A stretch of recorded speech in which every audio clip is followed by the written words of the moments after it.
আমরা দেখলাম রাসূলুল্লাহ সাল্লাল্লাহু আলাইহি ওয়াসাল্লামের আহলে বায়ত তথা পরিবার, যাদের মর্যাদার ব্যাপারে আল্লাহ রাব্বুল আলামিন কোরআনের মধ্যে সুস্পষ্ট ঘোষণা করেছেন। যারা আহলে বায়ত ছিল, আহলে বায়ত বলতে নবীর পরিবার। কার পরিবার? নবীর পরিবার। কোরআনের মধ্যে শুধু নবীর পরিবার না, হযরত ইব্রাহিম নবীর পরিবার, হযরতে নূহ নবীর পরিবার, হযরতে মূসা নবীর পরিবার, হযরতে আদম নবীর পরিবার, সমস্ত নবীদের পরিবারের কথা আল্লাহ আলাদা আলাদাভাবে বর্ণনা করেছেন বলে সুবহানাল্লাহ। তাদের পরিবারের বিষয়ে আল্লাহ রাব্বুল আলামিন কোরআনের মধ্যে আমাদেরকে বলেছেন।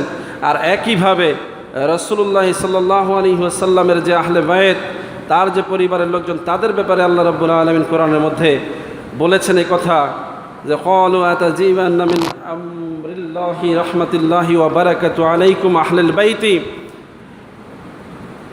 ইন্নাকা হামিদুম মাজিদ।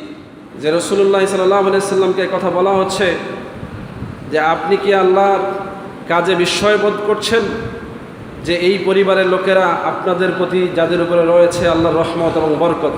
সুবহানাল্লাহ। কোন পরিবার? রাসূলুল্লাহ সাল্লাল্লাহু আলাইহি ওয়াসাল্লামের যে পরিবার, এই পরিবারের উপরে আল্লাহর পক্ষ থেকে কি রয়েছে? রহমত এবং বরকত রয়েছে। সেই পরিবারের ব্যাপারে রাসূলুল্লাহ সাল্লাল্লাহু আলাইহি ওয়াসাল্লাম বলেছেন এবং আল্লাহ রাব্বুল আলামিন বলছেন এই ঘোষণা যে আল্লাহর পক্ষ থেকে, নিশ্চয়ই তিনি সমস্ত প্রশংসার ঘোষণার মালিক এবং মহিমান্বিত সত্তা বলি। সুবহানাল্লাহ। ইন্নাকা হামিদুম মাজিদ। যেই আল্লাহ প্রশংসার মালিক, সেই আল্লাহ বলছেন আমার পক্ষ থেকে আপনার পরিবারের উপরে রহমত বরকত নাজিল করেছি বলি। সুবহানাল্লাহ। এই রহমত বরকত প্রাপ্ত ঘোষিত পরিবার একমাত্র নবীর পরিবার বলি। সুবহানাল্লাহ। আপনার ব্যাপারে এই ঘোষণা আছে, আমার ব্যাপারে আছে, উম্মতে মুসলিমার আর কারো পরিবারের ব্যাপারে কোরআনে এই ঘোষণা আসে নাই যে এই পরিবারটার উপরে আল্লাহ কি করেছেন? রহমত বরকত নাজিল করেছেন। রহমত বরকত সমস্ত মাখলুকাতের জন্য পরিব্যাপ্ত, এটা আমভাবে সকলেই প্রাপ্ত এবং প্রাপ্য। সেটা আল্লাহ রাব্বুল আলামিন নিজ ইচ্ছা অনুযায়ী বন্টন করবেন। কিন্তু ঘোষণা দিয়ে দিয়েছেন যে আমার এই নবী, যিনি নবী হিসেবে পৃথিবীতে এসেছেন, তার পরিবারের উপরে আমার পক্ষ থেকে রহমত এবং বরকত নাজিল করা হয়েছে বলি। সুবহানাল্লাহ। তাহলে এই সুস্পষ্ট ঘোষণার পরে সেই নবী পরিবার আমাদের কাছে রহমত বরকত, কি বলেন ঠিক কিনা? যাদের উপরে আল্লাহর পক্ষ থেকে রহমত বরকত সুনির্দিষ্ট, তাদের ব্যাপারে আমাদের পক্ষ থেকে এটা সুস্পষ্ট ঘোষণা যে তাদের প্রতি মহাব্বত রাখা, তাদের প্রতি ভালোবাসা পোষণ করা, তাদের প্রতি দায়িত্ব পালন করার মধ্যেও রহমত বরকত আছে না নাই? নবীর ব্যাপারে আল্লাহ রাব্বুল আলামিন বললেন ওয়া মা আরসালনাকা ইল্লা রাহমাতাল লিল আলামিন।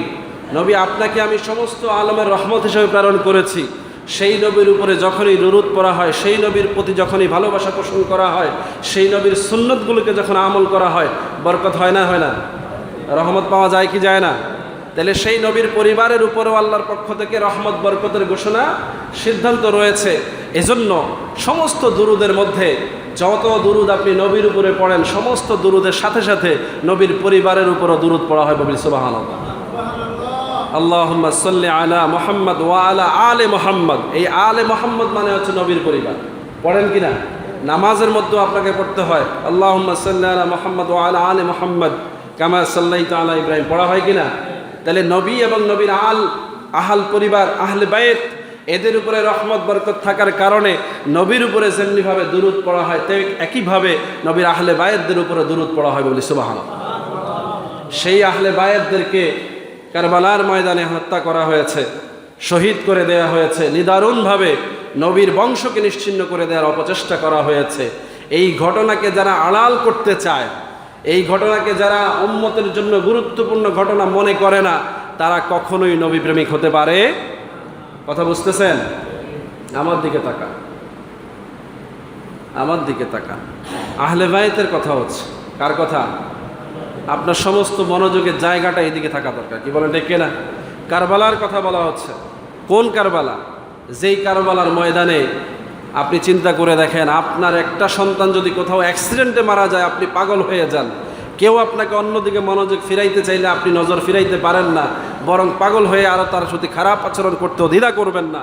সেই নবী পরিবার, যার প্রতি উম্মতের সমস্ত ভালোবাসা, যাকে উসিলা করে জান্নাত জাহান্নামের ফয়সালা, যার জন্য সমস্ত মাখলুকাতের সৃষ্টি, যার জন্য আল্লাহ রাব্বুল আলামিন সমস্ত আলামিন সাজিয়েছেন, সেই নবী যাকে ভালোবাসতেন, রসুল বলছেন এবং রসুল প্রমাণ দিয়েছেন যে তিনি তার পরিবারের সদস্য হযরতে ফাতেমা রাদিয়াল্লাহু তাআলা আনহা, হযরতে আলী রাদিয়াল্লাহু তাআলা আনহু, হযরতে ইমাম হাসান হুসাইন রাদিয়াল্লাহু তাআলা আনহু, এই চারজনকে নিজের চাদরের নিচে নিয়ে তিনি বলেছেন হাযা আহলে বাইতি। বলি সুবহানাল্লাহ। এরা হচ্ছে আমার আহলে বায়ত। সুবহানাল্লাহ বলবেন না? আর কোরআনের অন্য আয়াতে আল্লাহ রাব্বুল আলামিন নবীর স্ত্রীদেরকে আহলে বায়ত বলে সাব্যস্ত করেছেন। বলি সুবহানাল্লাহ। তাইলে আহলে বায়ত বলতে কারা? নবীর পরিবারের এই চারজন, নবী সহ পাঁচজন, এবং নবীর সমস্ত স্ত্রীরা আহলে বায়তের অংশ। বলি সুবহানাল্লাহ। তাহলে খাসভাবে নবী পরিবারের ব্লাড রিলেটেড আহলে বায়াত হচ্ছেন হযরতে আলী, হযরতে ফাতিমা রাদিয়াল্লাহু তাআলা আনহা, হযরতে ইমাম হাসান এবং হুসাইন এবং নবী নিজে। এই জন্য এটাকে পাক পাঞ্জাতন বলা হয়। এই পাক পাঞ্জাতন বলতে আহলে বায়াতের পাঁচজনকে বোঝায়। সুবহানাল্লাহ বলবেন না?